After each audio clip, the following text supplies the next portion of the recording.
Should you tell your prospective employers about your other job? Should you continue moonlighting after you land a full-time gig? Tricky questions if you're a tech. I'm Kat Miller, and this is Dice TV.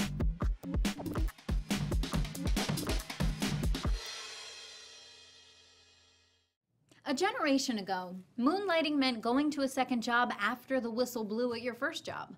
While this may have been exhausting, it didn't pose the ethical dilemmas it can pose now. Today, a tech can moonlight during the day, even at their full-time job.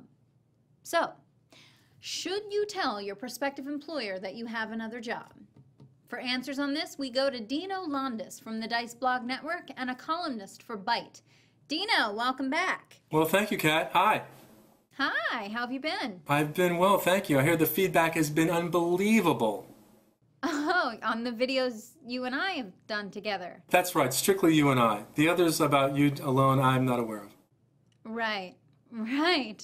Oh, Dino, so good to have you back. So, should you tell your boss about that other job? In a word, Kat, yes. It used to be that if someone was, say, driving a cab to pick up extra income, they were pretty safe from being discovered unless they were, picked up a coworker. Today, your employer could discover that second job with just a few clicks. Well, Google makes it trivial. Yeah, it's forced transparency. You'd better be transparent or a quick search will give you away. Right, exactly. Unless you're doing something that doesn't involve IT. If you're making candles for the county fair, well, that's your business. But if you're building websites in off hours, that should be disclosed. See, but why is that so important? Isn't the weekend your time? Yeah, well, let's say I'm a full-time admin on the weekends, and I build those websites. On a Wednesday, 10 a.m., I get a call at my full-time job, and one of those websites is down.